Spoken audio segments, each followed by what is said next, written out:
Hello and welcome to the 1%ers Performance Podcast, coming to you from Combermary and Gadigal Country in Australia. We pay our respects to elders past, present and emerging, and we acknowledge the First Nations people of these lands. This is the podcast exploring how small changes make a big impact.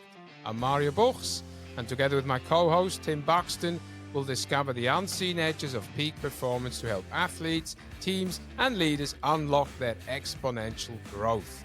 And now, it's time to dive in and find the 1% that changes everything. Well, welcome to a very special episode of the 1%ers Performance Podcast. Today, my guest is Trent Keep. He's someone I've crossed paths with over a number of years. First through my own kids' journey through Queensland Junior Cricket and Pathway program. And they were doing tryouts with various rep teams. And I also did my level 1 coaching certificate under him back in the day. There you go. He's coached just about every level of the game of cricket, from a community level, pathway cricket. He even coached the Australian blind team and has done a lot of work in regional remote Australia as well. He's now with a very prestigious county cricket club called Somerset, based in the UK. And off the field, he does a lot of work with the Concussion Legacy Foundation of Australia. Trent, welcome to the show. Thank you very much. You must have run out of, that's a great wrap, but I think you must have run out of guests. You're scraping the bottom of the barrel here. I forgot about taking you through your level 1, so I hope we'll have to have a cricket conversation. You forgot that. I thought that was the most memorable. No. I do remember our meeting, though, that's for sure, in the nets there in the Gold Coast. So I think those conversations that straight away go beneath the surface, they always stay with you. And in that, I'm sure we'll touch on it, but in that parental space of people playing cricket and you're there to pick a team and their son or daughter's involved, you get a lot of conversations that aren't very deep. They're about, how can I get my son or daughter into that team? So it was lovely. Yes, I don't think we even talked about my son. I think we're talking more about the work you were doing, and your own journey was really fascinating. And you have had a journey, mate. It started at a young age, right? You had your own cricket performance career and things didn't go to plan. Do you want to, maybe we could dive into that, mate? Like, what was it like for you with on your own personal journey to go and it being taken away just at a time and point in your career where it felt like it could have been taking off? Do you want to talk a bit about that time in your life? Yeah, mate? definitely. I'll go to where it's taken away. So I've been knocked out. I think it was across that period of time, and it's a bit of a joke that I've forgotten because it's part of the symptoms, but 14 times in 3 years, which is a significant amount, and they started to add up just in everyday life. So some of that was AFL footy. One severe was AFL footy, and there was some cricket incidents, but it was becoming an issue in day-to-day life. So medically retired, and it was difficult. And I think that when you go through a traumatic experience, in my perspective, is that you become sort of desensitized when you begin to talk about it. So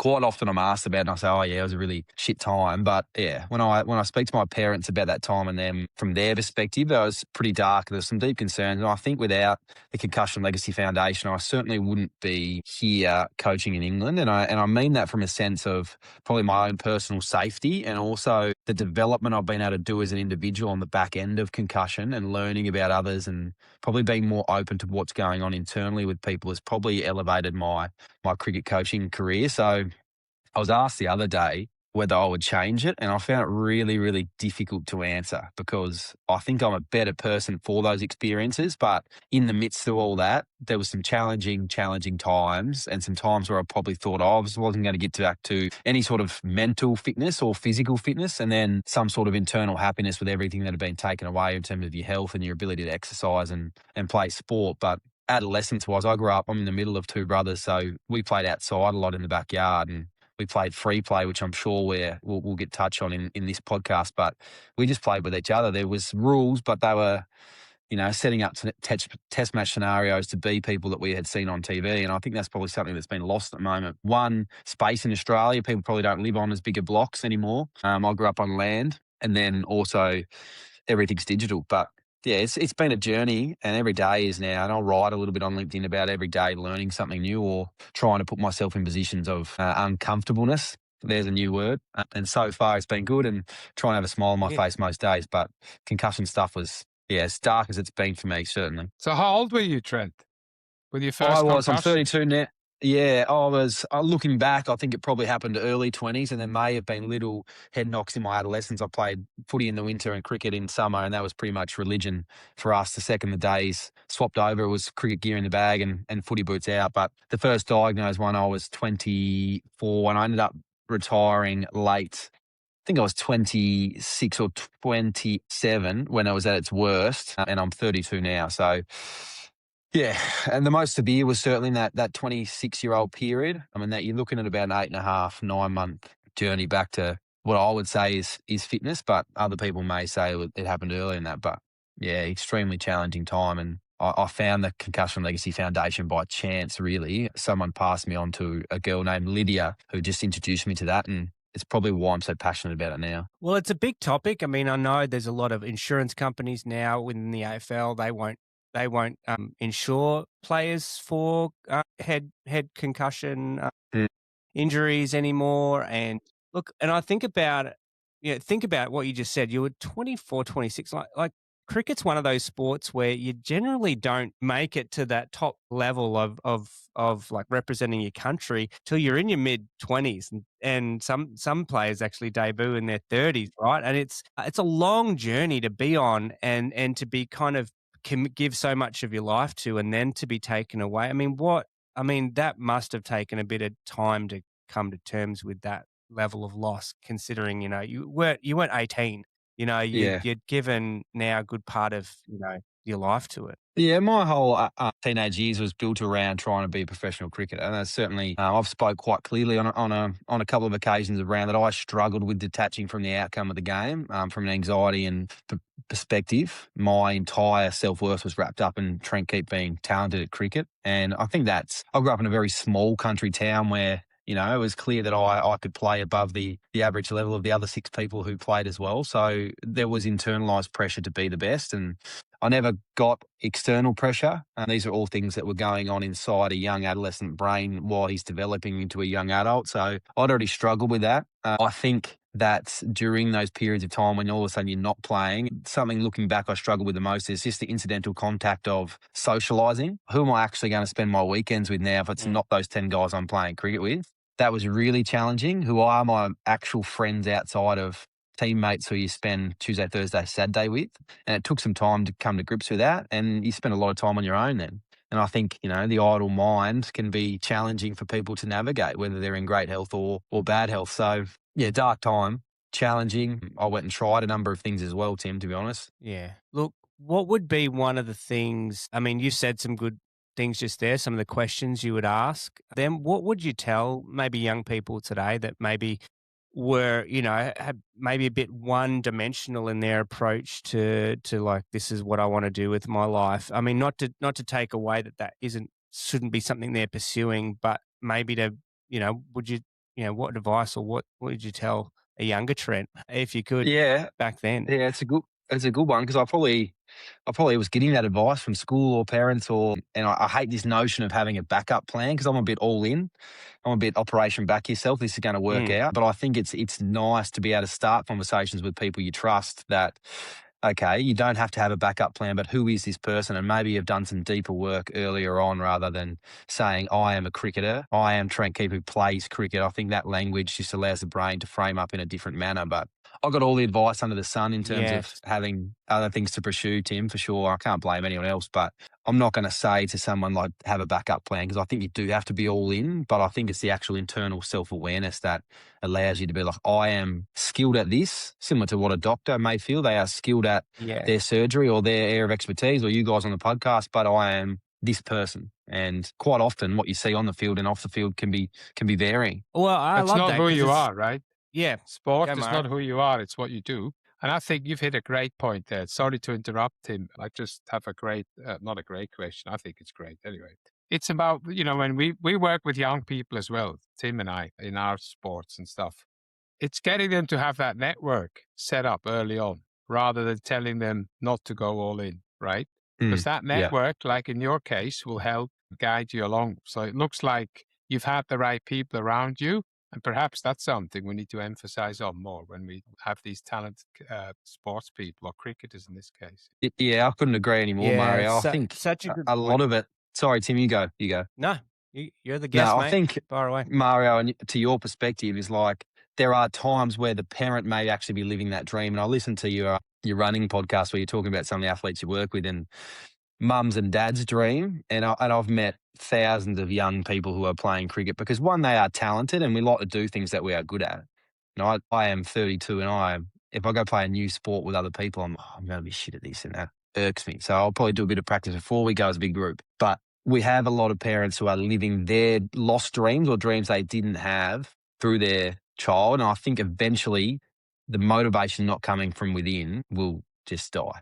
And you'll just see a crash, burnout, and probably some resenting to the game. So the network is important. I think the network outside of your family, if you've got that, can be also important, because there are times where it's challenging to give your loved ones direct feedback around where you're at. And that's something that I was very fortunate to have. I didn't miss out on anything like that. And yeah, like I said at the start, no pressure internally or externally from my parents at all. They're probably more into AFL footy, to be honest. So I was allowed to go and play, but not always the case. So cricket was tolerated in your family more? Yeah, I think so. Both my brothers are taller, and they're quite good AFL footballers. Oh, so right. Okay. My dad, yeah, I think if you got him on and you asked him honestly, especially if he had a beer, he would probably say that cricket wasn't as enjoyable because it was all day, quite boring. And once your son's out, it's like, well, you know. The parents is not the most enjoyable thing to watch. No. And it's a game of just such small margin. You kick one out in the full in AFL, you can get the ball again. But the amount of times I've made half a mistake and then been dismissed and then you field for the next day and a half is, yeah, I think it's a game built for mental problems. It's a good point. And that's actually a really good segue because I think with cricket, you have to be an athlete. But let's admit, guys like David Boone and some of Australia's greatest Merv Hughes haven't always been the most athletic specimens of the game to reach the peak levels. But there's so much more, I think, mental grit and determination. The game goes for 5 days in the longest format, and so there's a lot more involved. And that mindset that you've got to bring is it's a whole area of, and I think it lends itself more akin to what life is actually like, right? Of all the sports to play, like other sports I don't think mirror what everyday life it can be like. You tend to play a lot more worse days, batting or what you might call a spell in bowling than you do great. But you've got to have that resiliency to be in it. And it reminds me, like, for basketball fans out there, the New York Knicks just won. I'm a big New York Knicks and Mets fan, having spent a lot of time living there in New York. And Jalen Brunson was just recently asked, what was the key point in your NBA championship win? And I think everyone would have thought, that OG Anunoby tip in at, in game 4 where they won that epic comeback. And he said it was actually a couple plays beforehand when Hart missed a basic layup to have put them like even further ahead. And he's down on the floor kicking himself thinking, I've just lost this. And the players came around and picked him up and said, forget about it. Let's keep going. And I thought that was such an important delineation of where it's actually won and lost. It's not won in the great peak epic moments. It's actually won when you're down out and you're on the ground and it, you need a team or you need to be able to pick yourself back up. And that's kind of my long segue back into, the mentality that you have learnt from cricket, from coaching cricket, from being in this game. What do you think cricket has taught you about that, the mentality and the resiliency it takes to really perform at an elite level? Yeah, I think that's a great point that you make around picking them up off the floor once they've made a mistake. And I think while you're speaking, analysing sort of where cricket is at, you might play for 5 days, but you're judged upon a moment of 0.3 of a second, the ball that gets edged to slip and gets dropped, that actually costs you the game for the outside public is like 5 days worth of effort and all the lead up. If you look at an Ashes series, how highly scrutinised that is for 0.3 of a second to make a mistake trying to catch a ball at, whatever speed it's come off the bat. And I love your point around, I want to say that it's allowed me to understand that there's just going to be worse days. And the highs and the lows of cricket is something that I am, as a career coach now, starting to learn probably is a bit in my personality. The highs are really high and the lows can be quite low. So how I find a more leveled way of accepting those. And I think it's improved a lot since I've been in the pro game. But I'm working with a performance psychologist here around just staying equal. And the head coach here at Somerset is just elite at being there. Whether we've won or lost, there's always consistency in personality and demeanour and body language and all those things. So it's allowed me to accept that the failure is going to always outweigh your good days. I think the best batters in the world get 50 once every 5 or 6 innings. But we would expect ourselves as batters, or young people are expecting to get that every week. And it's like, well, if they are the most talented doing it 1 in 5, I think your park cricketer who goes to training once a week is probably going to be 1 in 55 when you assess it. So it's given me a mental toolkit to deal with things a little bit better, I think, from my experiences. And I'm still not going to say that it's great or perfect, but it's just you've got a few more nails in your nail bag, I think, to assess certain situations. And I think when you're in a leadership position, as you both are, you have to be able to deal with others' emotions, but your own as well. Or I think under pressure, it shows up that you are maybe not being as authentic as you can be. Emotional intelligence, right? It's yeah. the board, I think it's the we number have one. Cultural intelligence, we spoke about that. It's being aware of you, having self-awareness of yourself as a coach, and then having the understanding of the other person that's opposite you. Plus, and we've discussed this on other podcasts and when we are also off air, we are now coaching a generation that is either very open, bubbly, and then there's the opposite of they're very closed up. And we need to understand what they're going through. The bubbly one is easier because they'll tell you how they feel, but that's the one that's not telling you how they feel after you've just said something, as a coach. Yeah. I think there's nothing in between, Mario. Nope. Spot on. And you talk about that from a point of view where you and I've heard a lot of our conversation I remember we had, Trent, back was about getting to know the player as a person first. So when you're coaching someone, you need to be able to get in their world and know what's going on in their life. Because how can you have an emotional intelligence if you're not asking the right questions about what's going on in their life? And I think that's a really important thing for you, isn't it, Trent? Like building that relationship with them on a personal level. How have you seen that play out in your coaching career? Yeah, I think that's, for me, it's the number one. And I try and work back from what's the worst conversation we're going to have. And I think that would be, look, Tim, I don't think you actually got the skill set at the moment, or you're unlikely to ever have it to be successful at pro sport. But I don't want to look someone in the eye and tell them that and not know their story. And I think that wouldn't sit well with me. And it's something my mum is big on. So we're still getting lessons from mum that if you're going to sit there and tell them, it's part of the job, right? I would love if I didn't have to do that. I would love if I didn't have to tell people that their careers they're over, and I know that they're going to go through a lull of identity, and there is going to be some difficult internal conversations, and they are going to perhaps feel failure. I think probably 1 in 10 gets chopped from a professional career and thinks, that was a great time. I'm off to be a lawyer now. Or they've got themselves sorted away from the ground already that they know where they're going to channel into. But you're still going to have to accept the fact that someone is saying you're not good enough.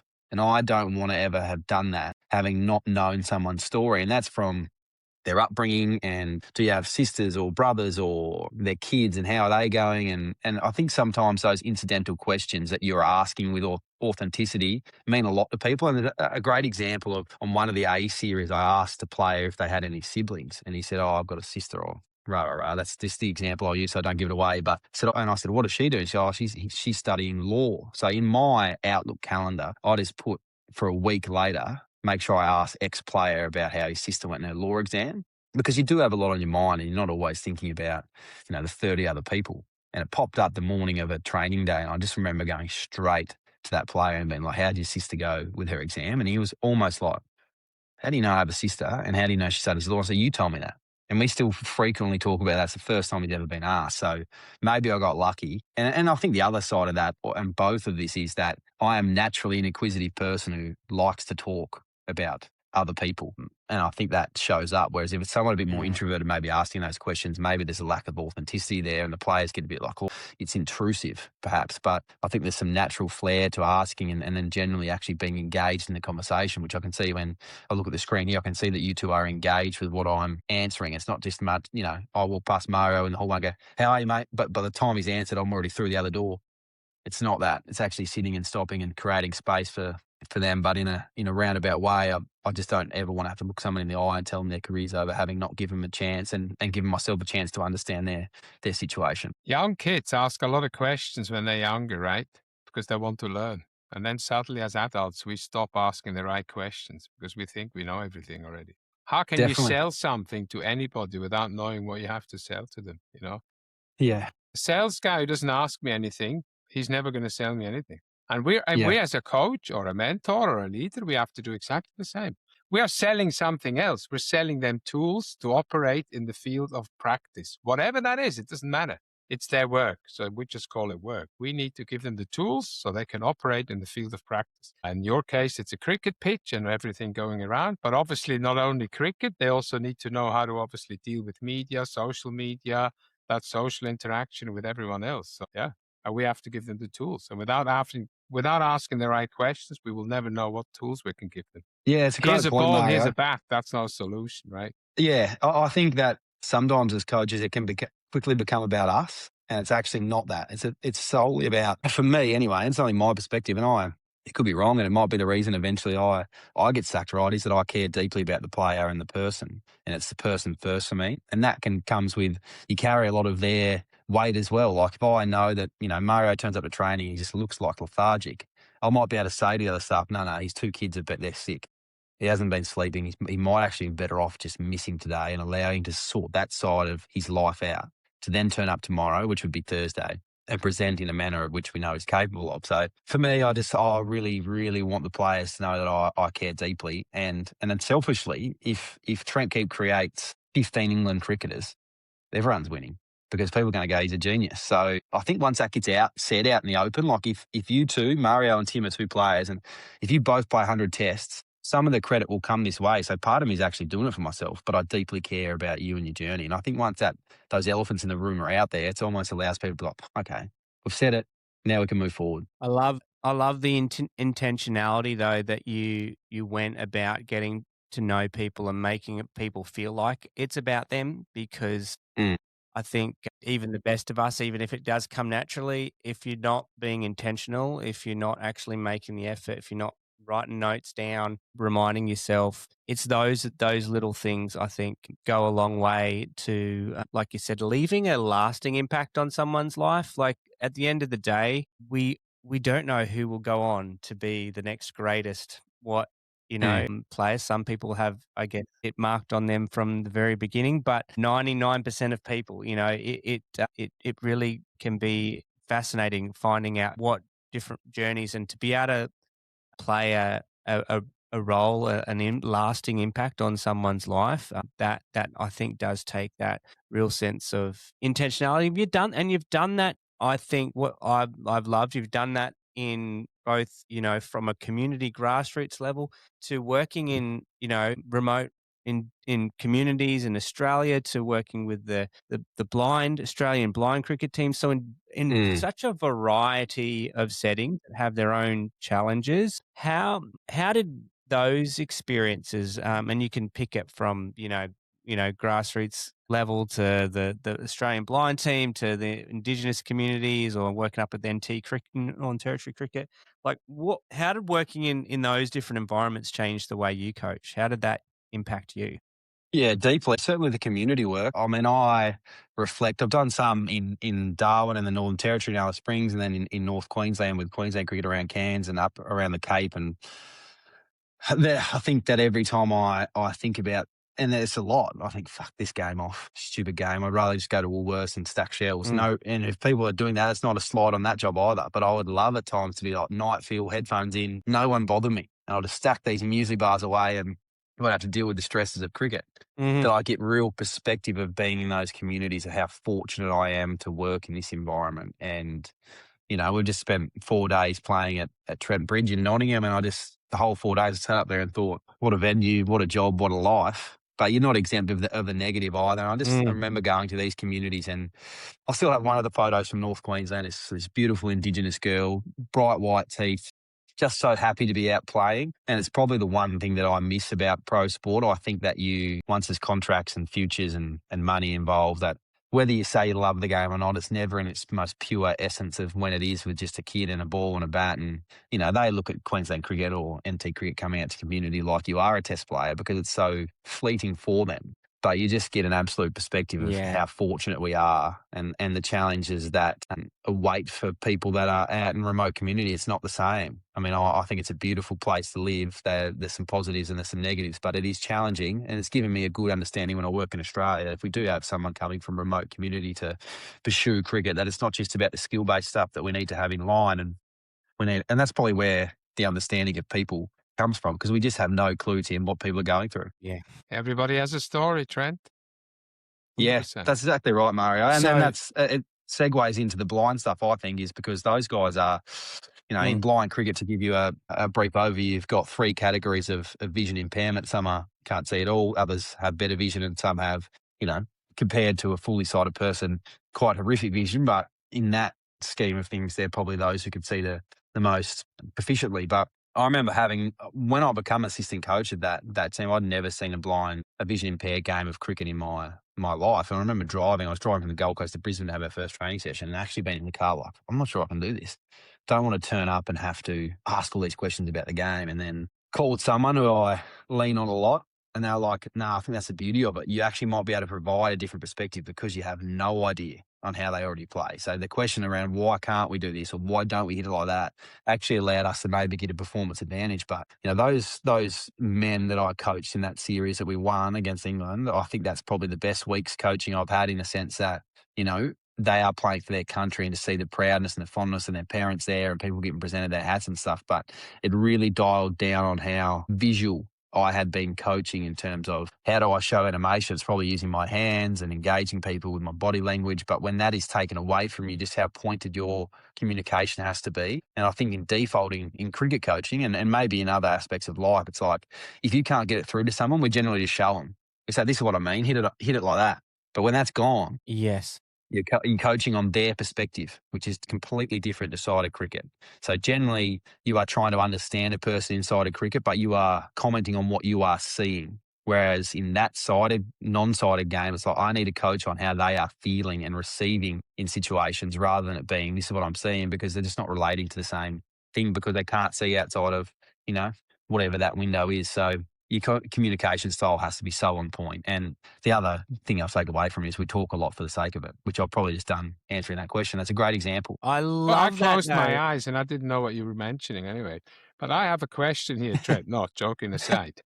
Wouldn't you, the thing is, right, there's a saying, if you can't explain it simply enough, you don't know the material yourself, independent of who you are. That was my problem when I was at school, right? Some teachers just could not convey the message to little Mario. And then I'm like, hold on. And that's carried me all my life. So for you to have that once in a lifetime experience of, you can't just show them a video, or you can't just, show them because you know how to do. For you to change your whole managerial style or coaching style, amazing, I have to say. So what's the first thing you had to change when you realized, hold on, a video won't cut it here? Yeah, I've probably just had to ask a lot more questions of, do you actually understand what I'm saying? And I think that there's this front in sport and there's this front in life that we don't. I go into, say, coaching here at Somerset, and I want them to think that I'm a good cricket coach. That's natural, and to like me. But I think there's power in saying, I actually don't know the answer, Mario, but give me 24 hours. I'm going to speak to some people and I'm going to find out for you. Or there's power in, I don't know. And we've mentioned it here. All three of us have said, I don't know. You've said, I don't know much about cricket. I just want to get that out in the open. Like, we assume that all of a sudden there's this expectation and we're going to know about each other. But I think what I've learned the most is just be really pointed with your communication and allow space for both people in the conversation to think, rather than just being listening to reply. And that's something I'm still working on, because you hear something, someone says, whether they're vision or not vision impaired, they say, I'm struggling with this and I know the answer. Well, I think I know the answer. I'm like, I just want to tell them. But allowing them to then, sometimes in that silence, whoever speaks next, you might ruin the opportunity for someone to come to their own learning, which motivates more, I think. But in the vision impaired space, I just learned that to ask questions. How are you feeling? How are you receiving it? How can I help you? Is that making sense? Very good. There's communication. I think we all think we're pretty good communicators at some point. And I think if I hear you correctly, what you're saying here, it's all about comprehension. And I think, you see it at halftime yelling at these kids at halftime, blah, blah, blah. You think you've got your point across. That you were saying one thing, they heard something completely different. Yeah. They might have heard the one negative thing and that's all they heard for the rest of the thing. And there were maybe 3 or 4 other points that might have been more important. But I think, making sure the other person actually heard what you were trying to convey, because we even the best communicators won't get their point across perfectly, but your point to say, let's ask for clarification. You repeat back to me, is that what you got from this? Because if you got something different, we need to get back on point here. That is a really, mate, what a powerful lesson to learn if that's really the crux of what you're saying there, mate. Yeah, absolutely. You're absolutely right, Tim. You've nailed it in a more efficient manner. And I'm big on, again, and sometimes when you're under pressure, a lot of this stuff is like you lose the ability to really think about what you're trying to get across. But from a cricket point of view, if I'm talking to a team that I'm head coaching on at lunchtime, I'll quite often go to the floor first and see what they are feeling, because often they'll be like, oh, I think we've actually bowled really well. And I'm sitting off here as coach, not emotionally out there where it's difficult and it's hot and it's crowd. And I think, we bowled shit. So then I'm all of a sudden thinking, well, they're saying this, I'm saying that, we're so far apart. Maybe I need to either need to challenge directly with the captain, or I need to change what I'm about to say. And I think when it comes to like an address of an under 12 team or a senior team, how do I want them to feel after I finish speaking? If I'm looking to motivate them, then I can maybe question our work ethic, or if I'm asking them or wanting them to focus on the skills that we've been working on all week, that maybe it's a reminder. Or I don't think now anymore in life the good old fashioned bake or spray against the wall, as much as my dad would hate it because he's a bit old school. It's gone out the window now. We speak about coaching a different generation. They're not responding to that anymore. No, did they ever really respond to it? I mean, that would be the question to ask. Like, if that was the main way of doing it, probably wasn't a lot of other alternatives that could have maybe proven the, like you said, the halftime spray wrong. But like as you're kind of now cementing yourself in that more elite level of coaching roles, and I'm sure this new stint at Somerset has been quite a steep learning curve, and to be doing it on the other side of the world as well. What I'd love to hear what you think maybe elite cricket, or what maybe still doesn't get right. And you alluded to before how it becomes more of a business, right? When the contracts come in and it changes things. But what is it that maybe grassroots and just maybe, sports that aren't at, that are more at a community level still gets right, that elite level sport is still got a lot to learn from? Because I think those are the edges we want to find, because if we want to find that 1% of growth, we need to look like what is still missing here. And we were talking about how in our last episode, actually kids have more to teach us about elite performance than adults do. We've got to unlearn things. But from your perspective, what do you still find is still lacking in needing, Yeah, it's a great one. And what I will say to lead us off is I actually think elite sport is trying to be more grassroots. And what we're seeing now, is grassroots with the pressure from parents and play cricket and stats and winning is being elite. So in this weird paradox, we've got, if I go into the pro Somerset change rooms today, I'm trying to take the pressure away. I want them to play like 8-year-olds without a care in the world, because I know they're highly skilled. Whereas we're asking 8-year-olds to play like Somerset pro cricketers because we want them to end up there. That's what's happening in my opinion at the moment. I think it's really powerful. And it only just landed on me when you were speaking, is that we're asking these guys at the top end to play more like 8-year-olds and 8-year-olds to play more like top end cricketers. And I think if there's any parents listening, which I'm sure there will be, that should probably sit pretty heavy with you. But in terms of the improvements, and I think that every environment is different. And if you could have the perfect environment, then irrespective of where your success sits, you're going to be somewhat successful. For me and my personality and nature, I would like to see players be treated a little bit more person first. I think there's some gaps in that. Ultimately, though, like you said, Tim, it is a business, and players are judged upon their ability to allow, whether it's Somerset or Kent or Victoria or South Australia or the big bash franchises or teams in the IPL, you are a commodity to that machine. And I don't think that everyday life has the same scrutiny. Whereas if I work at a bank and I make a mistake, or I give you $10 too much or $10 too less, there's going to be some pushback on me, but it's going to be a learning experience where we really need to understand that these guys may be playing for their livelihood, like we touched on earlier. So for me, it's how we create an environment that the person, no matter how they are or who they are and their personality, and I'll give you a bit of a statement example at the end of this spiel, but we are allowing them to turn up authentically. I think it's really unfair to say, well, that person just doesn't fit in. I think that's a slight on my environment creation if I'm not allowing them to come up and be authentic and be themselves. I think we've still got a long way to go in that space. We say it happens all the time in any sport. So it's that bloke's just a dickhead.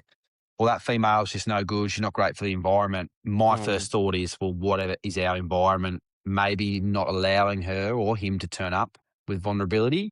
And if you can sit down and say, no, we've done all we can, then maybe that person just isn't a fit for your environment, and they may be better off, pursuing opportunities in different environments. So I think it's the acceptance piece of everyone and actually taking a bit of that responsibility. It's easy just to say they don't fit, whereas maybe we have to look at our environment creation. Brilliant point. Brilliant. Love it. That's exactly what we need to. But again, it gets you back to the basics, like you just mentioned earlier on. It's the environment we create as a coach, as a manager, as a leader, as a mentor, as a parent, right? As a father, a mother, whatever, We have one thing we underestimate, the influence we have on other people. It's immense. People who follow us, I whatever agree, we Mario. do, they follow us. Yeah, and it's never going to be perfect, right?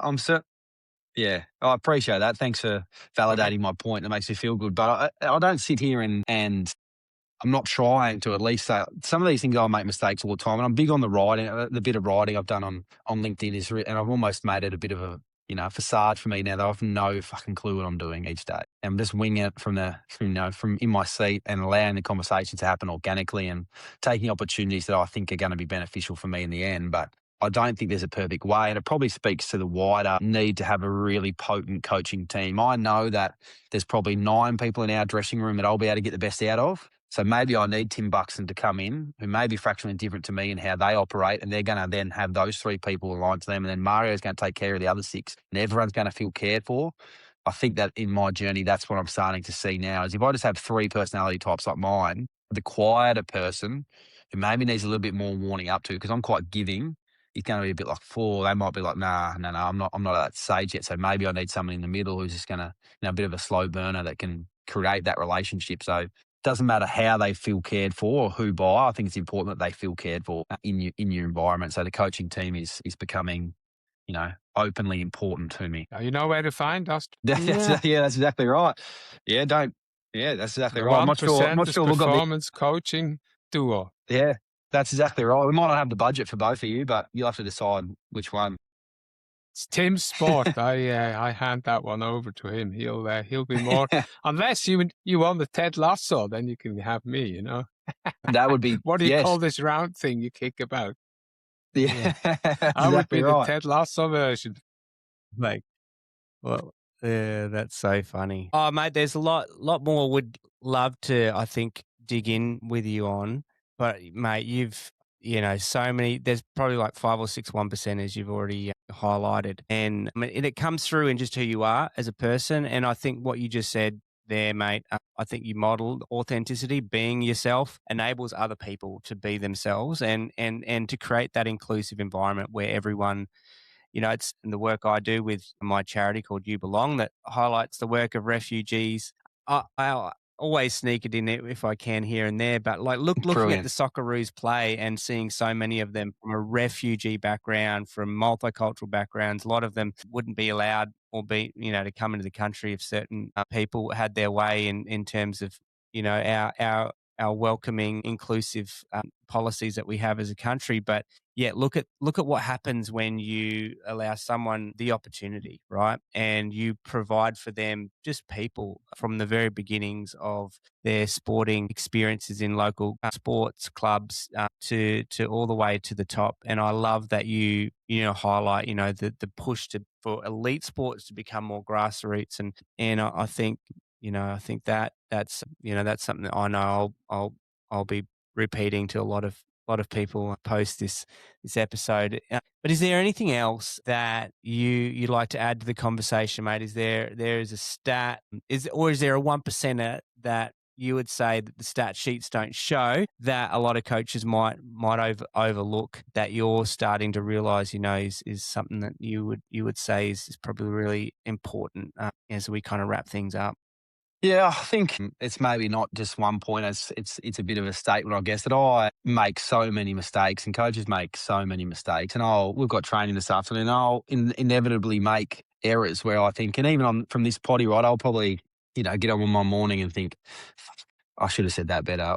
And I sit in that lens of constantly looking for improvement. And I've started now vulnerably to write down each night 3 things that have gone well in a day. And that might be just, I had a great lifting session in the gym.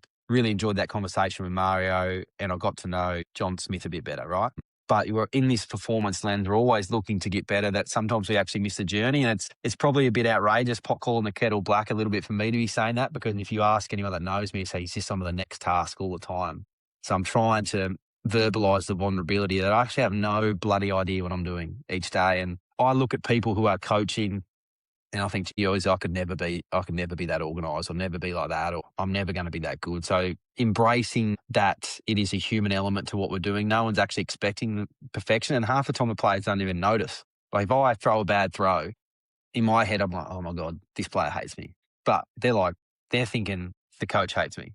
We're all living in our main character energy where it's really not that important. But yeah, I think for me, and I think for the coaches out there, one, if anyone ever wants to discuss anything, my details are always open, and I don't know much, but I'm happy to hear you out. But I think it's just allowing yourself an opportunity to make mistakes, and that's not going to kill your career. Perfect. Yeah. I love that. Mate, that's really good. Gratitude too, mate. Finding a few things to stay positive on, because I promise you'll recall all the negative things, but if you're intentional about those grateful things or the positive things throughout the day, mate, what a great way to finish your day. Love those reflections, Trent. Oh, thank you. And it's not easy. Yeah. I don't sit here and profess to know that much, and it's not actually easy with my personality type to be hung up on the good stuff. But I think it is important, and it probably just comes down to doing some work outside of the game to understand how you show up in environments. And it's all learning, and I'll stuff up today and tomorrow, but either way, the sun's coming up and moving on without me beating myself up about it, I think. Oh, good point. Don't take yourself too serious either, yeah? That's also very important, I think so. in life. Which is hard. That's why we've got you in our life, Mario. That's exactly right. And that's why we've got people to simmer us down. And it's important. Exactly. And I'm very grateful to mum and dad. My dad used to say, my dad was the same. He said, everybody that goes to the toilet, it smells a bit when they leave, and they all boil with water. I mean, how else are you going to boil an egg? I mean, look, it's like, and everybody does that. And if you don't, how often have you met someone, you didn't know who they were, and suddenly they were like, whoever that was, but you treated that person like a normal human being, If I would take my daughter to any of the sports games, she's not into sports, she'd bump into the most famous person there where everybody would bow backwards, and she'd just say, oh, hi, how are you? And she'd say, oh, that's a very nice person. But it's like, because she didn't expect anything else other than him, this or her, that person being human. Yeah. So, thanks a lot, Trent. This was amazing. Pleasure. We love talking to other coaches. We just love it. It's so important. Coaching is so important. People forget. Yeah. Awesome. No, it's been phenomenal, Trent. Well, all the best and all the success for you guys and to Somerset and your season over there. We will be following along. Following along a little more keenly to see how things go, and look forward to bumping into you when you're back this side of the Atlantic or Pacific or whatever it is. But mate, all the best, and thanks again for your time today. It was such a great conversation. No, pleasure, Tim. Thanks, Mario. Thanks a lot, Trent. Thank you very much. Tim? Pleasure. Thanks for tuning in to the One Percenters podcast. That's a wrap for another episode. And we're proud to be recording from Australia on Combermary and Gadigal country. And we honour the traditions and knowledge of the First Nations people and pay our respects to elders, past and present. If you enjoyed today's episode, don't forget to subscribe and leave us a review. We want to hear from you, the questions or topics you would like us to cover, and you can easily do that in the Spotify app. And for those of you that are ready to discover your peak performance edge today, just head on over to our website. That is top.coach. That's TOPP.coach. And start unlocking your unlimited potential with us today. We would love to work with you. And that's it for now. Until next time, what are you waiting for?